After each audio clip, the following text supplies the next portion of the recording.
The Fellowship of the Ring, the first Lord of the Rings movie, came out in 2001. I was very young when I first saw it, but it quickly became a huge and important part of my childhood. Back then, I could not adequately appreciate all the complexities and wonders that I rediscover now as an adult with every new watch of the trilogy, but I could definitely appreciate the movies on a simpler plane even back then. The story and the adventure, the cinematography, the soundtrack, the characters. Pretty much everything, minus that fucking scary Bilbo moment, which everyone in my generation that I talk to agrees is far scarier than anything else in the entire trilogy. The second movie, The Two Towers, came out next year in 2002. This one remains my favorite until this day. There are many reasons for this, but a pretty big one is Rohan. In the first movie, we get introduced to the hobbits, a wizard, elves, and, okay, Aragorn and Boromir aside, we don't really see a kingdom of men until this second movie. And Rohan is a pretty awesome kingdom. You have these badass horse riders who live in this amazing location that looks, well, simple enough and yet powerful. You can feel the history and a sense of pride, not only through the characters, but pervading the place itself. We also get introduced to one of my favorite characters of all time, Eowyn. But, most relevant for this video, we get introduced to this dress.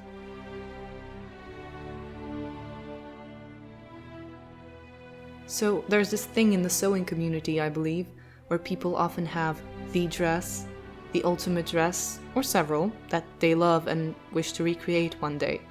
I'm not saying that this is the only one for me, but it's definitely high up there on the list.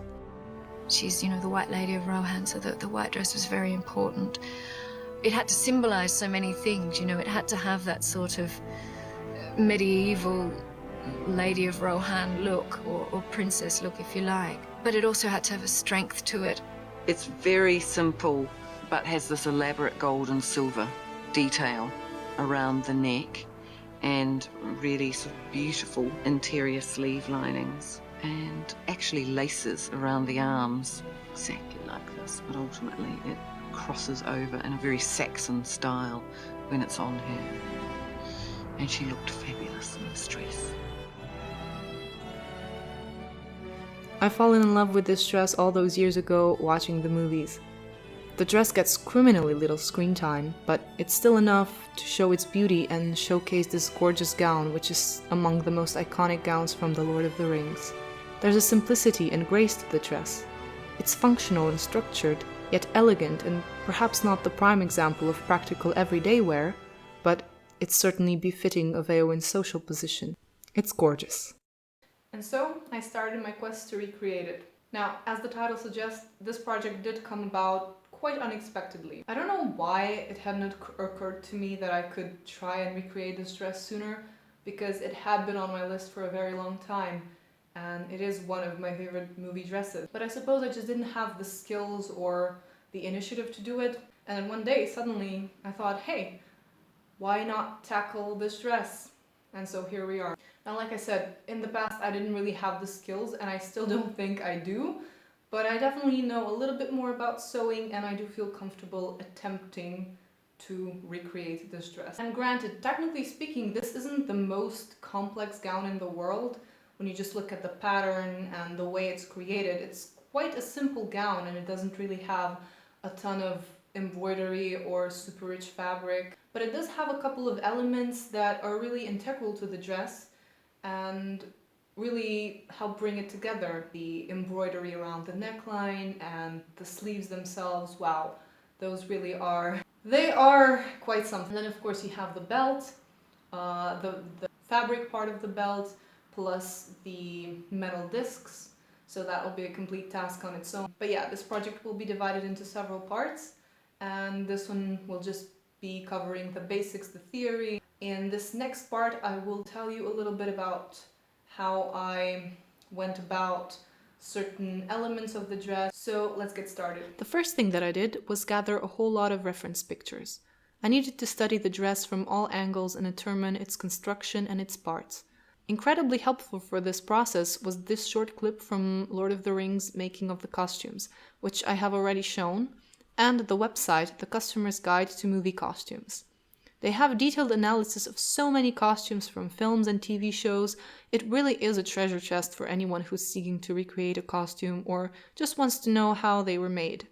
So after I had a lot of information already gathered about the dress from the website and from the movie clips, which were pretty sufficient and pretty extensive, I didn't really need to look much further than that, which was great. After I had the basics, I decided on how exactly I'm going to structure the project and how I'm going to go about this.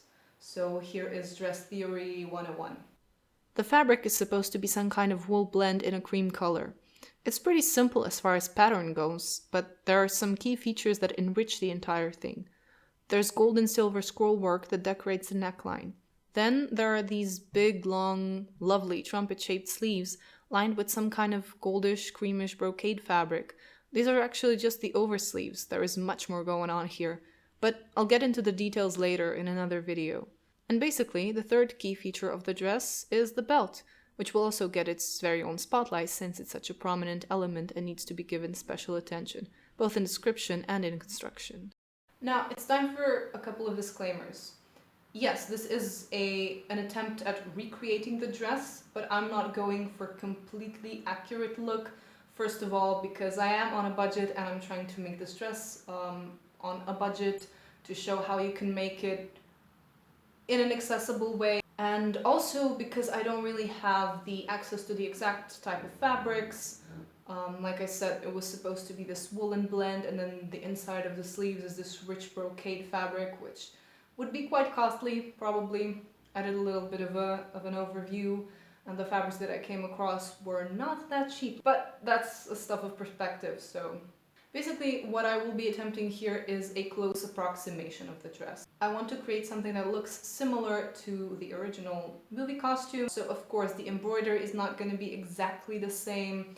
The brocade fabric on the inside of the sleeves is not going to be the same. So yes, I will be making a couple of compromises and compensate on certain elements, but still trying to keep the design as close to the original dress. So the plan of action is essentially this. Gather the information, start on the drafting process for the pattern pieces, cut out the patterns, sew up the dress, then it will be onto the embroidery. That will most likely be a special separate part. And of course the belt, the fabric part of the belt plus the metal disc thingies themselves. I plan on making that myself too. I'm not 100% sure how exactly I'm going to go about that, but I have a rough plan of action and you'll have to stick around to see that. And of course I will be doing the embroidery around the neckline myself too. I have, like as I showed, the reference photos for that. And that will be fun, probably, and time-consuming. Hopefully it turns out well. I don't know, you don't know, no one knows yet, but here we are.